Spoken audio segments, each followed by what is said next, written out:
السلام عليكم ورحمة الله وبركاته. الحمد لله نحمده ونستعينه ونستغفره ونؤمن به ونتوكل عليه ونعوذ بالله من شرور أنفسنا ومن سيئات أعمالنا. من يهده الله فلا مضل له ومن يضلله فلا هادي له. ونشهد أن لا إله إلا الله وحده لا شريك له. ونشهد أن سيدنا وسندنا ومولانا محمدا عبده ورسوله. أما بعد فأعوذ بالله من الشيطان الرجيم. بسم الله الرحمن الرحيم. لن ينال الله لحومها ولا دماؤها ولكن يناله التقوى منكم. وقال تعالى في كلامه المجيد وفرقانه الحميد.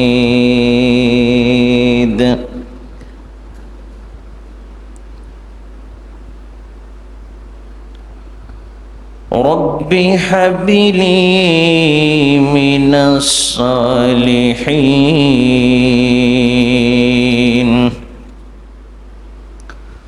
وقال تعالى في كلامه المجيد وفرقانه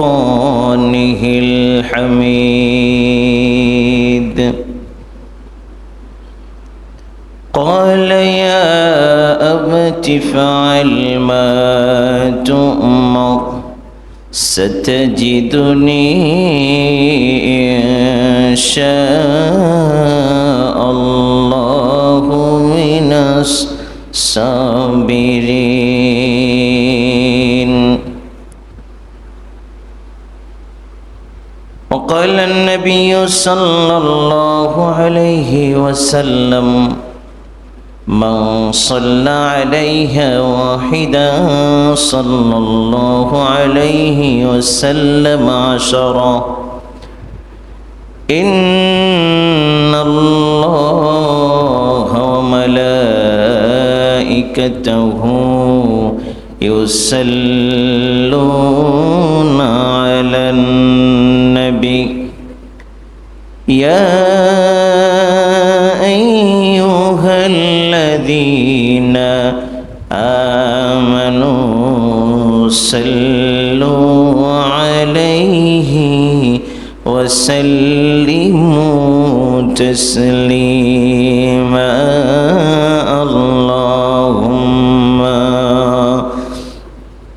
صل على سيدنا مولانا محمد وعلى آل سيدنا مولانا محمد. اللهم صل على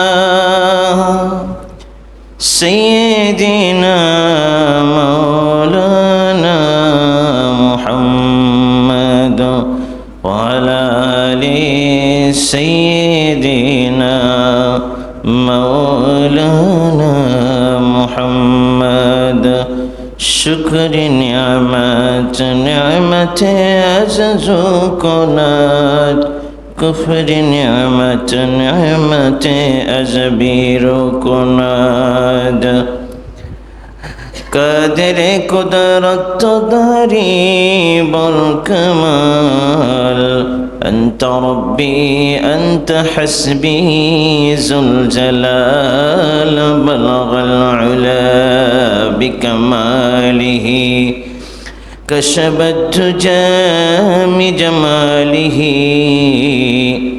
حسنت جميع خصاله صلوا عليه وآله لا إله إلا الله لا إله إلا الله سبحان الله الحمد لله لا إله إلا الله لا إله إلا الله নেই কোনো ইলা আল্লাহ ছাড়া লা ইলাহা ইল্লাল্লাহ নেই কোনো মাবুদ আল্লাহ ছাড়া লা ইলাহা ইল্লাল্লাহ লা ইলাহা ইল্লাল্লাহ লা ইলাহা ইল্লাল্লাহু মুহাম্মাদুর রাসূলুল্লাহ সাল্লাল্লাহু আলাইহি ওয়াসাল্লাম। আল্লাহ পাকের লাখ শুকরিয়া যে মহান রব্বুল আলামিন আপনাকে আমাকে ভালোবেসে মহব্বত করে তার ঘর সর্বোত্তম জায়গা মসজিদে আসার এবং বসার তৌফিক দান করেছেন। এজন্য মহামনিবের দরবারে কালিমাতু শুকর গুজার করি, সকলে পড়ি আলহামদুলিল্লাহ। তারই সাথে সাথে বেশি করে নিয়ামত শুকরিয়া আদায় করি যে একান্ত একবারে কাছাকাছি ঈদুল আজহা, এমতো পরিস্থিতিতে এই জুমাটা ঈদুল আজহার জন্য আজকের অনেক শিক্ষণীয় বিষয় রয়েছে, আমাদের মাসলা মাসাইল জানা দরকার আছে। আমাদের আসলে কোরবানি আত্মার থেকে কিভাবে কোরবানি দিব, নিজেদের মন মানসিকতাকে কিভাবে কোরবানি দিব, নিজেদের কিভাবে গরিব মানুষদেরকে পাশে দাঁড়াবো, সহযোগিতা করব, এই সমস্ত বিষয় নিয়ে আজকের আলোচনা অত্যন্ত গুরুত্বপূর্ণ। আমরা শুনবো মনোযোগ সহকারে। আল্লাহ তাআলা আমাদেরকে শোনার এবং বোঝার, এর উপরে আমল করার তৌফিক দান করুক, আমিন। বিশেষ করে শুকরিয়া আদায় করি বিশ্বনবী মুহাম্মদুর রাসূলুল্লাহ সাল্লাল্লাহু আলাইহি ওয়াসাল্লামের উপরে, যিনি হযরত ইব্রাহিম আলাইহিস সালামের এই সুন্নতকে, সুন্নতি ইব্রাহিম আলাইহিস সালামের সুন্নতকে সে স্বীকৃতি দিয়ে তার উম্মতের জন্য বাধ্যতামূলক করে দিয়েছেন, অর্থাৎ কর্তব্যরত করে দিয়েছেন। এজন্য আল্লাহর কাছে শুকরিয়া আদায় করি আলহামদুলিল্লাহ। সে সত্যায়ন করে দিয়েছেন, নবায়ন করে দিয়েছেন। আমাদের নবী বিশ্বনবী মুহাম্মদুর রাসূলুল্লাহ সাল্লাল্লাহু আলাইহি সাল্লাম ইব্রাহিম আলাইহিস সালামের সুন্নতকে নবায়ন করেছেন। ইব্রাহিম আলাইহিস সালাম আদমের সুন্নতকে, হাবিল কাবিলের সুন্নতকে, যে হাবিল এবং কাবিলের যে ভিতরে যে হত্যার যে কোরবানির ঘটনা, সেটাকে সত্যায়িত করেছে। আল্লাহ এভাবে করে করে যুগে যুগে সব কিছু, সকল ইবাদতকে সত্যায়িত করেছে। নামাজ সেই পূর্ব থেকেই ছিল, এক এক নবীর আমলে এক এক রকমের নামাজে ইন্তজাম করেছেন। হযরত মূসা আলাইহিস সালাম সমুদ্র পার হওয়ার পরে 2 রাকাত নামাজ আদায় করলেন। এটাও আল্লাহ ইশারায় শুকরিয়া তার নামাজ আদায় করেন। আল্লাহর কাছে খুব পছন্দনীয় হলে সেটা ফজরে পরিণত করে দিলেন। বলুন সুবহানাল্লাহ। এইভাবে করে করে আল্লাহ প্রত্যেক নবীর উপরে নামাজ বর্তিয়ে দিয়েছেন। আজকে যে বিষয়টা অত্যন্ত গুরুত্বপূর্ণ, যে আল্লাহ সুবহানাহু ওয়া তাআলা বলছেন লা ইয়ানালুল্লাহু লুহুমাহা ওয়ালা দিমাউহা ওয়ালাকিন ইয়ানালুহুত তাকওয়া মিনকুম, যে আমার বান্দারা যে আমার রাস্তায় কোরবানি করতেছে, আমি কিন্তু তার কোরবানির কোনো আগে মাংসও নিচ্ছি না, তার কাছ থেকে গোস্তও নিচ্ছি না, তার মনের তাকওয়াটা নিচ্ছি, যে কি হৃদয় থেকে আমাকে কতটুকু ভালোবেসে কোরবানিটা করছে। তো এটা হলো তার আল্লাহ সুবহানাহু ওয়া তাআলার আদেশ। আর হযরত জাতির পিতা ইব্রাহিম আলাইহিস সালামের ইতিহাস আমরা বলেছি ইতিপূর্বের জুমাগুলোতে। তো সবচাইতে গুরুত্বপূর্ণ কথা হলো আমরা আমাদের মনের নিয়তটা কিভাবে করব। মনের নিয়ত হলো ইন্নী ওয়াজ্জাহতু ওয়াজহিয়া লিল্লাযী ফাতারাস সামাওয়াতি ওয়াল আরদা হানিফা ওয়া মা আনা মিনাল মুশরিকিন। ওমা আনা মিনাল মুশরিকিন, মুশরিকদের অন্তর্ভুক্ত করো না। আমার নামাজ, আমার যাবতীয় ইবাদত বন্দেগী এগুলো মুশরিকদের কাতারে দিও না। কথা বোঝাতে পারলাম অল্প কথায়, যেটা হলো আমি যা কিছু ইবাদত করতেছি এই ইবাদতগুলো খারাপ মানুষদের কাতারে দিও না আল্লাহ, যারা কল্যাণকার, যারা ভালো মানুষ তাদের কাতারে দিও, তাদের পথে আমাদেরকে চালাইও। ইহদিনাস সিরাতাল মুস্তাকিমের পথে চালায়ও, খারাপ মানুষের পথে আমাদেরকে ধাপিত করে দিও না। ইন্নাস সালাতি ওয়া নুসুকি ওয়া মামাতি লিল্লাহি রাব্বিল আলামিন। এখানে বলা হয়েছে আমার নামাজ, আমার জীবন, আমার যাবতীয় জীবন মরণ যা কিছু আছে সব আল্লাহর সন্তুষ্টির জন্য করছি। এই দুটো আয়াতের উপরে আমরা যদি আমল করি, আশা করি কোরবানির সহি হওয়া সম্ভব। যদি এই দুইটা আল্লাহর সন্তুষ্টির জন্য কোনো ব্যক্তি কোরবানি করে, আমি মনে করি কোরবানি সহি হওয়া একান্ত সহি, যদি আমল করে তাহলে সহি হয়ে যাবে। অনেক মাসলা মাসাইল আমাদের জানা দরকার, বোঝা দরকার। কোরবানি অনেকে দিতে পারবে না, সামর্থ্য নাই, কিন্তু তার কিছু কিছু কোরবানি হয়ে যায়, কিছু কিছু আমলের মাধ্যমে তার কোরবানি হয়ে যায়। এই জিলহজ মাসে অত্যন্ত গুরুত্বপূর্ণ আমল রয়েছে। গুরুত্বপূর্ণ আমলগুলোর মধ্যে জিলহজ মাসের প্রথম যে 1 থেকে 10 তারিখ পর্যন্ত 10টা আমল রয়েছে। বলুন না সুবহানাল্লাহ।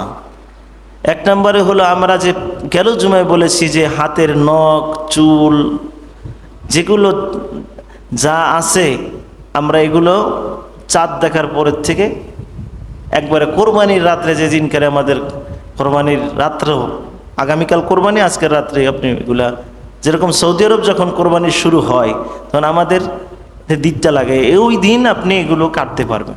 তো এই কাটার কারণে, এই 10টা দিন সময় রাখার কারণে আপনি কি আপনার সব আপনার আমল নামায় যোগ হবে। আপনার কোরবানির একটি কোরবানি দিলে যে সব আপনার আমল নামায় যোগ হয়ে যাবে। বলুন না সুবহানাল্লাহ। এরপরে আপনি একটি উমরা করার সব আপনার আমল নামে আল্লাহ দিয়ে দিবে। বলুন না সুবহানাল্লাহ। তা আপনি নিজেই তো কোরবানি দিতে পারতেছেন না, কিন্তু আপনার এই যে আপনার চুল, দাড়ি, কিংবা দাড়ি তো কাটেন না, মানে মোষ কাটেন কিংবা নখ কাটেন, এগুলো রাইখা, এগুলোর আল্লাহ সন্তুষ্টির জন্য আপনি, রেজামন্দির জন্য আপনি ধরে রাখলেন কটা দিন, এরপরে কাটলেন, সব আপনার আমল নামায় দিয়ে দেওয়া হলো। এবং বিশেষ করে এই 10 দিন রোজা রাখলে খুবই ভালো, অত্যন্ত গুরুত্বপূর্ণ, সবের অধিকারী হবে। এবং যদি এই 10 দিনে রোজা না রাখতে পারে, সে আরাফাতের দিন যদি রোজা রাখে, আল্লাহ তার জীবনের গুনাহ খাতাগুলো মাফ করে দেয়। বলুন না সুবহানাল্লাহ। আমরা তো আসলে আমল জানি কিন্তু করি না। করি এই আমলগুলো যদি যারা কোরবানি দিতে পারে না, গরিব মানুষ, তারা যদি করতো তাহলে সব কি কম হইতো? বলেন। করে না তারা চিন্তা করে যে কোরবানি, আমরা এই ফজিলত শুনে একদিকটা আমল করে না। আল্লাহ গরিবের জন্য কিন্তু একটা ব্যবস্থা রাখছেন যে তুমি গরিব হয়েছে তাতে কি হয়েছে, কিন্তু তুমি এই আমলগুলো করো, আল্লাহ তোমার উপরে সব দান করে দিবেন। এরপরে আসেন 3 নম্বরে, বেশি বেশি পরিমাণ এই 10 দিনে, জিলহজ মাসের এই 10 দিনে বেশি বেশি পরিমাণ আল্লাহর জিকির এবং ফিকির করা দরকার। বলুন না সুবহানাল্লাহ। কেমনে জিকির করবেন? দৈনন্দিন আল্লাহ রসুল পাক সাল্লাল্লাহু আলাইহি সাল্লাম 100 বার তওবা করতেন। আর 100 বার যদি আমি তওবা করি আমার গুনাহ থেকে আল্লাহ আমারে বাঁচাইবে। এরপরে তওবা করলাম, আপনি আমার নিজের জন্য তওবা করলে আপনার আল্লাহ তাআলা আপনার রিজিকের সমস্যা থাকলে রিজিকের সমস্যা সমাধান করে দেয়। বলুন না সুবহানাল্লাহ। আপনার রিজিকের অভাব, আপনি সারা জীবন রিজিকের অভাব আপনি নিয়ে কোরবানি দিতে পারতেছেন না অভাবের কারণে, আপনি আল্লাহর কাছে বেশি বেশি করে তওবা করেন, আল্লাহ আপনার রিজিক বাড়ায় দেবে। বলুন না সুবহানাল্লাহ। এরপরে আপনি এই তওবার মাধ্যমে আপনি নিজেকে আত্মশুদ্ধি করতে পারলেন, গুনাহ থেকে মাফ পাইলেন। এরপরে বেশি বেশি মান করে আরো জিকির আছে, তাকবীরে তাহশীদ, যে আল্লাহু আকবার আল্লাহু আকবার লা ইলাহা ইল্লাল্লাহু আল্লাহু আকবার ওয়ালিল্লাহিল হামদ।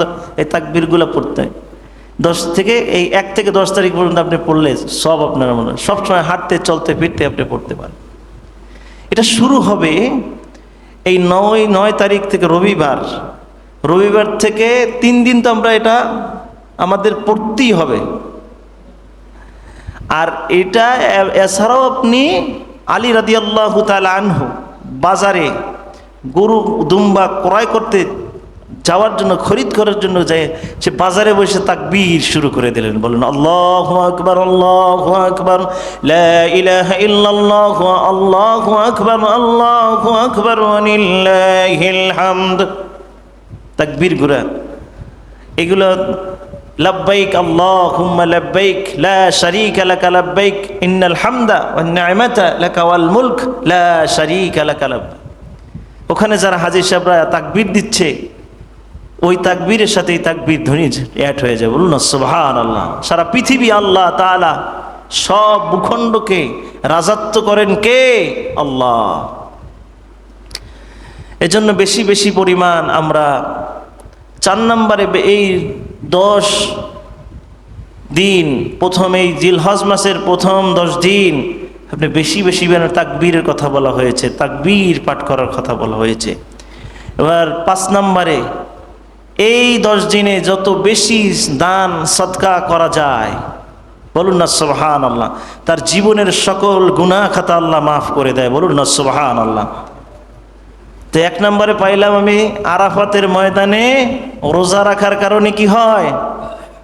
সমস্ত জীবনের গুনাহ খাতা আল্লাহ মাফ করায় দেয়। পাইলাম 1 নম্বরে যে দাড়ি, এই যে আমরা নখ থেকে শুরু করে যা কিছু কাটলাম না, এই জন্য আমরা একটা কোরবানির সওয়াব পাইলাম। হিসাব করেন, আপনি অ্যাড করেন, দেখেন। এরপরে আপনি জিকিরের মাধ্যমে আপনার জিন্দিগির গুনাহ খাতা আল্লাহ মাফ করাইয়া দিল। জিকিরের মাধ্যমে আল্লাহ কি করলো? আপনার জিন্দিগির গুনাহ খাতাগুলো মাফ করাইয়া দিল। আর এরপরে আপনি দান সদকা করার কারণে 5 নম্বরে আপনার কি কি ফজিলাত হবে? 1 নম্বর ফজিলাত হলো আপনার দান করার মাধ্যমে আপনি বিপদ আপনার সামনে গাড়ি অ্যাক্সিডেন্ট হওয়ার আপনার কপালে লেখা, তার থেকে আল্লাহ আরোগ্য দান করে। বলুন না সুবহানাল্লাহ। আপনি এমন একটা রোগে আক্রান্ত হইতেছেন, এই মুহূর্তেও আল্লাহ আপনারে বাঁচাই দেবে। বলুন না সুবহানাল্লাহ। আমরা কি অগ্রিম কোনো কিছু জানি? আমরা অগ্রিম কোনো কিছু জানি? জানি না। জানি আমার আগামী দিন কি হবে এটা কি বলা যায়? বলা যায় না। কোন বিপদের মধ্যে পড়ি তা বলা যায়? বলা যায় না। খাবার মুখের মধ্যে এরকম হাতে নিছেন, দিবে লুকমা, এমন পরিস্থিতিতে ফোন আসছে, টেলিফোন, যে আপনার এই দুর্ঘটনা ঘটে গেছে। আপনার আপনি খাবারের থালাটা রেখে আপনি উঠে সেই অবস্থায় আবার রওনা করলেন, রিজিক আপনার স্টপ। কি স্টপ না? আপনার এক খাবারের লোকমা দিতেছেন, সেখান থেকে একটা ভাত পড়ে যায় আপনার প্লেটের বাইরে। আপনি সেটা কোন পশু প্রাণী খাবে, কোন প্রাণী খেয়ে মাখলুক বাঁচবে, আল্লাহ তার জন্য বরাদ্দ করে দিয়েছে। বলুন না সুবহানাল্লাহ। চিন্তা করার বিষয় না এগুলো। আপনি কোন জায়গা থেকে, কোন এলাকার থেকে গরু ক্রয় করবেন এটা কি আপনি জানেন? অগ্রিম জানেন না। আল্লাহ আপনারে কিভাবে এই মাংসর মধ্যে থেকে হাজার একটা গরুর বটির মধ্যে কোন মাংসটা আপনার মুখের মধ্যে আল্লাহ তুলে দেবে সেটা কি আপনি জানেন না। তা আল্লাহ সুবহানাহু ওয়া তাআলা সব কিছুর মালিক কে? আল্লাহ।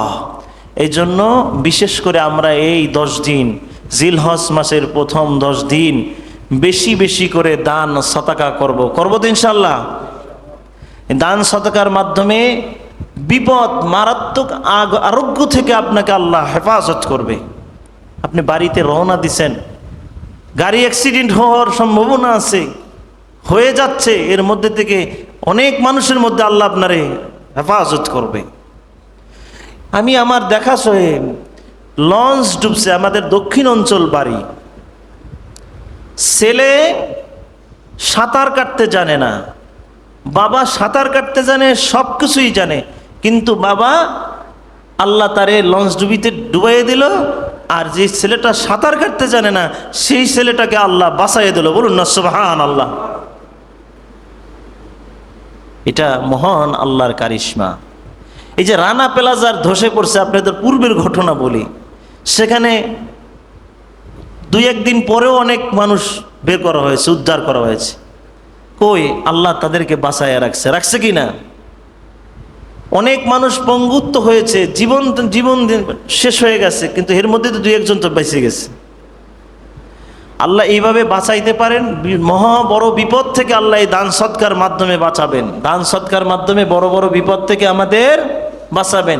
আর বিশেষ করে এই আরাফাতের দিনগুলোতে, এই যে জিলহজ মাসের প্রথম 10 দিন, জিলহজ মাসের প্রথম 10 দিন যদি দান সদকা করেন, তা আল্লাহ রব্বুল আলামিন আপনাদের জীবনের সকল গুনাহ খাতাগুলো আল্লাহ মাফ করে দেবে। বলুন না সুবহানাল্লাহ। আল্লাহ আমরা বেশি বেশি করে এই জিলহজ মাসে কম পারি বেশি পারি আল্লাহর রাস্তায় আমরা দান করব। এবং 6 নম্বরে অবিরত দোয়া পাঠ করা। আপনি বেশি বেশি করে এই মাসটায়, এই 10টা দিন বেশি করে আমল করতে। হাদিসে আসছে এই মাসে বেশি বেশি করে আল্লাহর রহমত নাজিল হচ্ছে, আল্লাহর বান্দারা তার আত্মা দিয়ে কোরবানি করছে। অনেক বান্দা ইয়াকিনের সাথে আত্মার আল্লাহর সন্তুষ্টির জন্য, রাজামন্দির জন্য কোরবানি করতেছে। এই বান্দাদের দিকে আল্লাহ খুশি হয়ে যান। খুশি হওয়ার পরে যেই বান্দারা ওর সাথে একত্রতা পোষণ করে, দোয়া পড়ে, যেরকম তাকবীরগুলো পড়া এবং বেশি বেশি দুরূদ শরীফ পড়া, বেশি বেশি জিকির করা, বেশি বেশি ইস্তেগফার পড়া, বেশি বেশি নফল নামাজ পড়া, বেশি বেশি আল্লাহর কোরআন তেলাওয়াত করা, এর মাধ্যমে আপনার জিন্দেগির গুনাহ এই 10 দিনে মাফ হওয়ার সম্ভাবনা আছে। আল্লাহ সকলকে মাফ করুন, বলেন আমিন। এরপরে 7 নম্বরে এই মাসে একটু বিশেষ করে বেশি বেশি করে নফল ইবাদত করেন। ইবাদতের মাথা আপনি নামাজ পড়েন, কোরআন তেলাওয়াত করেন। এই মাসটায় আপনি তাহাজ্জুদ নামাজ পড়েন। আল্লাহ তাআলা আপনাদের এই ইবাদতের মাধ্যমে আপনার জিন্দেগির গুনাহ খাতা আল্লাহ মাফ করে দিবে। এই 10টা দিন আপনি কুরবানি করতে পারেন না, আপনার সামর্থ্য আল্লাহ নাই, রিজিক বাড়ায় দেওয়ার মালিক কে? আল্লাহ। এই জন্য আপনি বেশি বেশি ইস্তেগফার পড়বেন। যাদের রিজিক দরকার তারা হাঁটতে চলতে ফিরতে ইস্তেগফার, আস্তাগফিরুল্লাহ রাব্বি, সকলে পড়েন আস্তাগফিরুল্লাহ রাব্বি মিন কুল্লি যামবি ওয়া আতুবু ইলাইহি লা হাওলা ওয়ালা কুওয়াতা ইল্লা বিল্লাহিল আলিয়্যিল আযীম। এইভাবে আমরা পড়ব। ইস্তেগফারের মাধ্যমে আল্লাহ রিজিকের মধ্যে বারাকাত দান করবে। এবার বিশেষ করে আমরা 8 নম্বরে বেশি বেশি করে আমরা একটু তওবা করব। নিজেদের জীবনে কত ভুল হয়েছে, এই ভুলের কি সীমা আছে? আপনি নামাজ পড়তে গেছেন, নামাজের মধ্যে ভুল, নামাজ পড়তে গেছেন, নামাজের মধ্যে কি কথা বলেন, সব ভুল পড়ছেন। যে পরীক্ষার্থী শিক্ষার্থী যে লেখছে, যে ভালো লেখে নাই সে জানে, সে কি আল্লাহর কাছে দোয়া করেন, আল্লাহ আমার রেজাল্টটা ভালো বানাই দেও, আল্লাহ আমার রেজাল্টটা যেন এক্সামিনের খাতা দেখে ভুলে হইলেও যেন একটু নাম্বার বেশি দিয়ে একটু বাড়াই দেয়, কয় না? এই দোয়া করে না? আমাদের ছাত্ররা দেখছি মাঝে মাঝে, হুজুর ভালো একটা লিখতে পারি না, যেন দোয়া করতেছি আল্লাহ যেন আমার রেজাল্টটা একটু মোটামুটি একটু ভালো করে দেয়। কি এই দোয়া করে কি না? তো এই আমরা সব নামাজ যে পড়তেছি, আমরা যে নামাজ পড়তেছি, নামাজ কি সব একুরেট হয়? কথা বলেন, সব কিছু একুরেট হয়? তা আল্লাহর কাছে আমাদের তওবা করা কি, আল্লাহর কাছে যে আত্মসমর্পণ করা কি আমাদেরকে অন্যায়? আল্লাহর কাছে আমরা আত্মসমর্পণ করতে পারবো তো ইনশাআল্লাহ? বেশি বেশি করে আল্লাহর কাছে আমরা তওবা করব। এই তওবার দ্বারা আপনার অনেক ফজিলাত, তওবার অনেক ফজিলাত। তার মধ্যে একটা হলো আপনার রিজিক আল্লাহ বারাকাত বাড়ায় দিবে। বলুন না সুবহানাল্লাহ। একটা বললাম। আর বিশেষ করে আপনার নামাজ হয় না, এরপরে আপনি যে কোরবানি দেন, এই নিয়তের মধ্যে ভেজাল। আজকে যেহেতু কোরবানির সংকলন তো আলোচনা, আমাদের নিয়তটা, কোরবানির নিয়তটা থাকে অনেকের দুনিয়াবি নিয়ত। কি থাকে কি না? কথা বলেন, থাকে কি না? থাকে। যেমন আমরা তো জানি যে এই ব্যক্তির উদ্দেশ্য কি, কিরকম, এটা বোঝা যায় যখন আমাদের কাছে কোরবানির গরু জব করতে দেয়। এত বড় এক লিস্ট, মায়ের নাম, বাপের নাম, দাদার নাম, মানে হেরে আল্লাহ চিনতেছে না, এর সব 14 বংশ যা আছে এত বড় এক কাগজ ধরাই দেয়। হুজুর এটা সম্পূর্ণ পইরা এই ওজিফা, তারপরে আপনি জব করবেন। তখন চিন্তা করেন, আমারে দিছে পরে আমি বলছি যে ভাই আমি জব করতে পারবো না, আমার দ্বারা সম্ভব না। আমি আল্লাহর সন্তুষ্টির জন্য, আপনি আপনার পক্ষ থেকে যারা এই 7 জন, এই 4 জনের পক্ষে আমি আল্লাহর এই পক্ষে আল্লাহর সন্তুষ্টির জন্য গরু কোরবানি হচ্ছে। বিসমিল্লাহ আল্লাহু আকবার, দোয়া এতটুকু, আর কিছু না। আপনার এত 14 বংশ, আপনারে আল্লাহ চিনতেছে না? আপনি যে বাটপার, আপনারে চিনতেছে না? আপনার উদ্দেশ্য গরু কোরবানি করে আপনি গরিবের তো দিবেন দূরের কথা, মানে গরিব আপনার পাশে গরু, মানে অনেক গরিব মানুষ কোরবানি দিতে পারে না, আল্লাহ তার সামর্থ্য দেয় নাই, সে একটু অনেক সময় আফসোস করে, অনেক সময় একটু চায়, এটা তার অন্যায় না। আবার এক একটা ফজিলত বাইর করছে, কয় কসাইরে গরুর গোস্ত, মাংস দেওয়া যাবে না, গোস্ত দেওয়া যাবে না।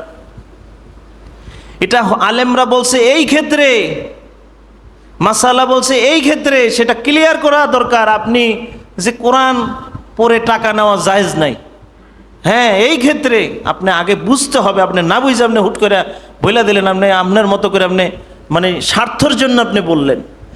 কসাই আপনি সারাদিন 3 জন 4 জন মিলে গরুটা আপনার কষ্ট করছে, পরিশ্রম করছে, পরিশ্রমের পরে আপনি তারে মায়না দিয়ে দিবেন, যেটা আপনার সাথে কন্ট্যাক্ট হয়েছে, 3000 হোক 4000 হোক। এরপরে কসাই সে নিজের থেকে দাবি করতে পারবে না, তার সাথে যে কমিটমেন্ট ছিল সেটা আমি দিয়ে দিচ্ছি। এখন আপনি তার খুশি হয়ে যে এটা আমি আপনাকে দিনে, আপনার বাচ্চা, আপনার পরিবারের জন্য একবেলা রান্না করে খাওয়ার জন্য আমি হাদিয়া দিয়েছি। এটা কি দিয়েছি? এটা হাদিয়া হিসেবে দিয়েছি। এর জন্য আপনি এই যে মুস্তাহাব সুন্নাত যেটা হলো, আপনি 3টা ভাগ করা, আপনি কোরবানি করলেন যে এটাকে 3টা ভাগ করে, একটা ভাগ গরিবের জন্য, একটা ভাগ আত্মীয় স্বজনের জন্য, একটা ভাগ আপনি রেখে দেন। এটার মুস্তাহাব সুন্নাত। এখান থেকে আপনি কিছু আপনি দিয়ে দিলেন যে আপনাকে আমি এটা হাদিয়া দিয়েছি আপনার পরিবারের জন্য। পরিবারটা ঈদের দিন অপেক্ষা করে যে আমরা সবাই তো অপেক্ষা করে একটু ভালো মাংস খাওয়ার জন্য। আর এই দেওয়ার দ্বারা আপনি একটা পরিবারকে হাসি ফুটালেন, একটা পরিবারকে খুশি করলেন, আল্লাহর আরশ থরথর করে খুশি হয়ে গেল। বলুন না সুবহানাল্লাহ। অনেক গরিব মানুষ আছে, চাইতে পারে না, বলতে পারে না, মাঝারি মধ্যবিত্ত, ঈদের দিন তারা দরজা বন্ধ করে রাখে। আল্লাহকে বলবে না যে তুমি কোরবানি করছো, তোমার পাশের যে ব্যক্তি তার কাছে তুমি তোমার যে হাদিয়াটা সেটা পৌঁছায় না, আমাকে সন্তুষ্টির জন্য হলে তার বাসায় পৌঁছাইয়ে দেওয়া উচিত ছিল। আর দেওয়ার একটা আছে, আমার দেখা চোখে আমার এমন পরিস্থিতি হয়, মানে প্লেটে কইরা, আমি দেখছি প্লেটে কইরা তারপরে হাড্ডি আর চর্বি মিলাইয়া তারপরে আপনি চর্বি আলাদা করে, আর তাদের কিমার মাংস আলাদা করে। নিয়েইতে ভেজাল আছে না ভাই? তাদের সম্পূর্ণ নিয়েটাই ভেজালের মধ্যে মনে হচ্ছে। চর্বিগুলো আলাদা করে চর্বি দিয়ে গরিব মানুষের বিদায় দেয়। এই সমস্ত নিয়ত থেকে আল্লাহ আমাদেরকে দূরে রাখুক, বলেন আমিন। কথাগুলো তিক্ত হতে পারে, কিন্তু কথাগুলো তিক্ত হতে পারে এটাই সত্য কথা। সমস্ত টোটাল কোরবানি যা কিছু করছেন এগুলো একত্রিত করে মিক্স করে এরপরে আপনি 3টা ভাগ করতে হবে। এই 3 ভাগের 1 ভাগ আপনি গরিব মানুষেরই দিবেন। বললেন না হুজুর, আমার পরিবারের মধ্যে অনেক গরিব মানুষ রয়েছে। আলহামদুলিল্লাহ, আপনার পরিবারের আগে প্রাধান্য দিতে হবে।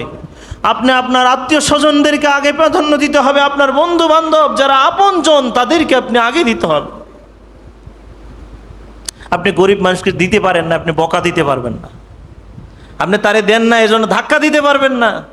গেটের সামনের থেকে আপনি তারে বকা দিয়ে ফিরেই দিতে পারবেন না। জিলহজ মাসের প্রথম 10 দিনে দান সাদকা করার মাধ্যমে জিন্দেগির গুনাহ খাতা আল্লাহ মাফ করে দেন, বলেন আমিন। তার মধ্যে আপনি এই যে আমি যে কথাটা চাই যেখানে শেষ করছি, যে আপনি কোরবানির মাংসকে, গোস্তকে আপনি 3 ভাগ করে মুস্তাহাব সুন্নাত পালন করলেন। এখনও কিন্তু গ্রামে এই রেওয়াজ আছে, আমাদের দক্ষিণ অঞ্চলে আছে, নিম্নতা আমাদের গ্রামে আমি দেখছি।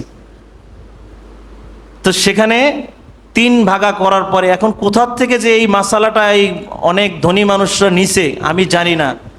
অনেক আলেমরা বলছে যে আপনি কোরবানির মাংস ফ্রিজে রেখে বছরকে বছর খেতে পারবেন। এটা বাস্তব, খেতে পারবেন আপনি, কোনো এটার কোনোই নাই। কিন্তু এর মানে যে আপনি গরিবের দেওয়া যাবে না, অমুকের দেওয়া যাবে না, এরকম কোনো কথা কোথাও পাওয়া যায় নাই। আপনি গরিব মানুষের পরিবারকে হাসি ফুটাবেন, এটাই নিয়ম।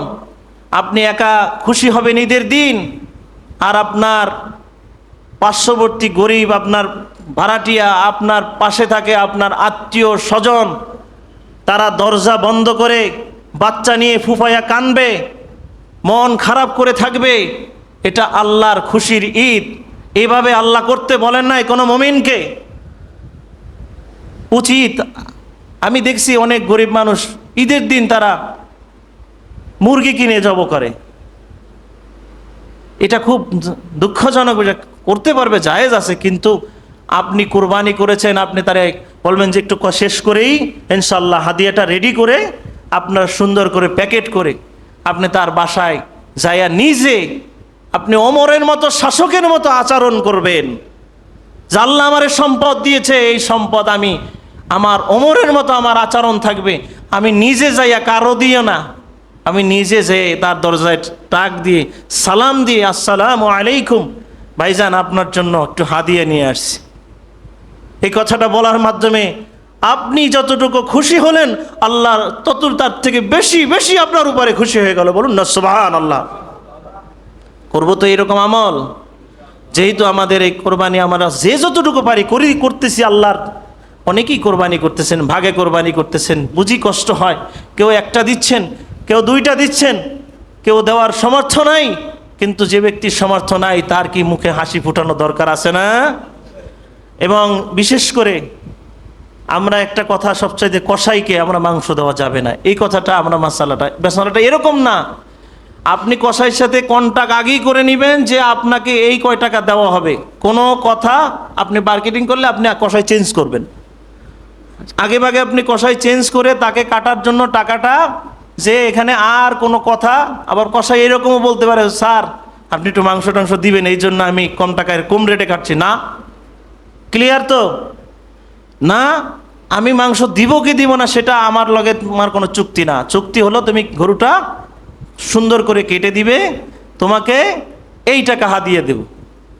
এরপরে আপনি খুশি হয়ে এরপরে আলাদা করে তার পরিবারের জন্য, তার বাচ্চার জন্য, তার ফ্যামিলির জন্য আপনি কিছু হাদিয়া দিলেন, যে ভাই আপনি এটা আপনার পরিবারের জন্য দিয়েছি, এটা আপনার এই গোস্ত মাংস কাটার বিনিময়ে আমি দেই নাই। কি কথা ক্লিয়ার? এরপরে অনেকে আছে খালাদের দিয়ে ভুঁড়ি পরিষ্কার করায়, 3 ভাগে 1 ভাগ আপনি নেবেন আর 1 ভাগ আমাদের দিবেন। এই সমস্ত কাজ এই কোরবানির কোনো অংশ থেকে হয় না। আপনি পরিষ্কার করানোর মাধ্যমে কোনো তারে হয় টাকা দিয়ে দিবেন, আর নতুবা আপনি পুরোটা দিয়ে দিবেন। আর কইবেন যে খুশি হোক, এটা আমি খুশি করে আমি আপনাকে, আপনি আমার বাসার বেতনভুক্ত যদি হয়, সে বেতনভুক্ত হলে আপনি বেতনে যদি রেখে থাকেন তাহলে আপনি না দিলে কোনো গুনাহ হবে না। দিতে হবে, দিলে খুশি করবেন। সব প্রত্যেকটা পরিবারকে দেওয়া খুশি করা এটা দরকার। আল্লাহ আমাদেরকে আমল করা তৌফিক দান করুক, বলেন আমিন। যেহেতু খুবই সময় সংক্ষিপ্ত, এর মধ্যে একটা মাসালা যেটা হলো গরু ক্রয়ের সময় আমরা অবশ্যই সুস্থ পুষ্ট আল্লাহর রাহে কোরবানি করবো তো ইনশাআল্লাহ। আল্লাহ আমাদেরকে আমল করা তৌফিক দান করুক, আমিন। আলহামদুলিল্লাহ রাব্বিল আলামিন। আমরা জিলহজ মাসের 10টি আমল, আমরা এই যারা শেষে আসছি তারা আবারও শুনি। জিলহজ মাসের 10টি আমল। 1 নম্বরে হলো এই যে আমরা নেল থেকে শুরু করে মোজ দাড়ি যেগুলো, এগুলো কাটা, যদি না কাটি প্রথম থেকে শেষ 10 দিন পর্যন্ত, এই 10 দিন জিলহজ মাসের একটি কোরবানির সব আপনার আমল নামায় দেওয়া হবে, বলেন আমিন। এরপরে আরাফাতের দিন রোজা রাখলে সারা জিন্দিগির গুনাহ খাতা আল্লাহ মাফ করে দেন, বলেন আমিন। এরপরে বেশি বেশি করে আল্লাহর জিকির করা। আপনি কোরবানি দিচ্ছেন, সব কিছু নিয়ত করে আপনি জিকির করতে থাকবেন, বেশি বেশি ইস্তেগফার করবেন, বেশি বেশি তওবা করবেন, আল্লাহ কবুল করবেন, আমিন। এবং বেশি বেশি করে তাকবীর শুরু হবে কবে থেকে ভাই? এই রবিবারের থেকে, মনে থাকবে তো? রবিবারের থেকে আপনি তাকবীর শুরু করেন। তাকবীরটা সবাই একটু পড়িত একসাথে আওয়াজ দিয়ে, আল্লাহু আকবার, আল্লাহু আকবার, লা ইলাহা ইল্লাল্লাহ, আল্লাহু আকবার, আল্লাহু আকবার, ওয়া লিল্লাহিল হামদ। আবার পড়ি আল্লাহু আকবার, আল্লাহু আকবার, জোরে বলেন আল্লাহু আকবার, আল্লাহু আকবার, লা ইলাহা ইল্লাল্লাহ, আল্লাহু আকবার, আল্লাহু আকবার, ওয়া লিল্লাহিল হামদ। এইভাবে আমরা তাকবীর পড়ব প্রত্যেক নামাজের পরে পড়ব তো ইনশাআল্লাহ। আল্লাহ আমাদের আমল করার তৌফিক দান করুক। এরপরে আমরা বেশি বেশি করে অবিরাম বিভিন্ন দোয়া কালাম আছে, এগুলো দুরূদ শরীফ বেশি বেশি পড়বেন এবং বেশি বেশি নফল ইবাদত করবেন। এরপরে আন্তরিকভাবে নিজেকে নিজে আত্মশুদ্ধির জন্য তওবা করবেন। এরপরে সময় থাকলে, সমর্থ যদি, আগামী বছর হজের জন্য, এবছর তো হজে যেতে পারবেন না, আগামী বছরের জন্য নিয়ত করে ফেলবেন। এরপরে পশু কোরবানি করার জন্য আপনার যদি সামর্থ্য থাকে আর যদি কোরবানি না করেন তাহলে কিন্তু এর জন্য আপনার কিন্তু ক্ষতি হবে এবং আপনার গুনাহগার হবেন এবং আপনার এটার জন্য কাফারা দিতে হবে। আমরা অবশ্যই সামর্থ্য থাকলে কোরবানি করব তো ইনশাআল্লাহ। আল্লাহ কবুল করুন, আমিন।